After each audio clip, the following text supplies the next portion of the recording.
ఆంధ్రప్రదేశ్‌లో అప్పుడే కొత్త పరిణామాలు తెర మీదకొస్తున్నాయి. గెలుపు మీద పార్టీలు అంచనాలకు మించిన వ్యూహాలతో సిద్ధమవుతున్నాయి. వైసీపీలో ఇన్ఛార్జీల మార్పు వ్యవహారం సంచలనంగా మారుతోంది. తెలుగుదేశం పార్టీ కంచుకోట్ల మీద జగన్మోహన్ రెడ్డి ఫోకస్ చేశారు. ఇటు తెలుగుదేశం, జనసేన ఎన్నికల్లో జగన్మోహన్ రెడ్డి లక్ష్యంగా ముందుకు వెళ్తున్నాయి. ఇదే సమయంలో విజయవాడ కేంద్రంగా తెలుగుదేశం పార్టీ రాజకీయాల్లో కీలకమైనటువంటి అంశాలు చోటు చేసుకుంటున్నాయి. ఉమ్మడి కృష్ణా జిల్లాలో 2019 ఎన్నికల్లో తెలుగుదేశం పార్టీ 2 స్థానాలు మాత్రమే గెలిచింది. ఈసారి ఎన్నికల్లో తెలుగుదేశం, జనసేన పొత్తులో పూర్వ వైభవం దిశగా ప్రయత్నాలు చేస్తున్నాయి. ఈ సమయంలో ఎంపీ అభ్యర్థులతో పాటుగా ఎమ్మెల్యేల ఎంపిక మీద ఆచితూచి అడుగులు వేస్తోంది. నారా లోకేష్ తన పాదయాత్ర సమయంలో జిల్లాలో రాజకీయాల మీద సమీక్ష చేశారు. పాదయాత్ర సమయంలో కీలకంగా పనిచేసిన కేశినేని చిన్ని తాజాగా లోకేష్తో సమావేశమయ్యారు.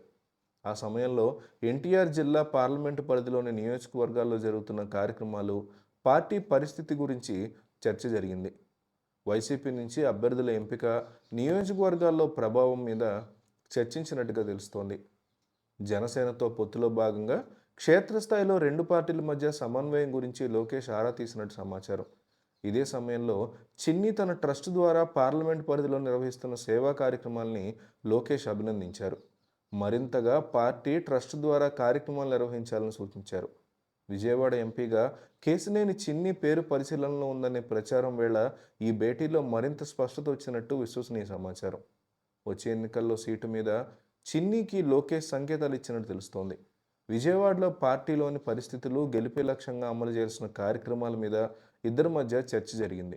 వైసీపీలో సీనియర్లకే ప్రాధాన్యత లేకపోవడంతో కేడర్ నిరుత్సాహంతో ఉందని, ప్రజల్లోనూ పాలన మీద వ్యతిరేకత కనిపిస్తుందని చిన్ని వివరించారు. పార్లమెంటు పరిధిలో పార్టీ నేతల సమన్వయం మీద ఈ ఇద్దరు భేటీలో చర్చ జరిగినట్టు తెలుస్తోంది. ఎన్నికల ప్రచారం వరకు వేచి చూడకుండా ప్రజల్లోనే ఉండాలని లోకేష్ ఈ సందర్భంగా చిన్నీకి వివరించినట్టు సమాచారం.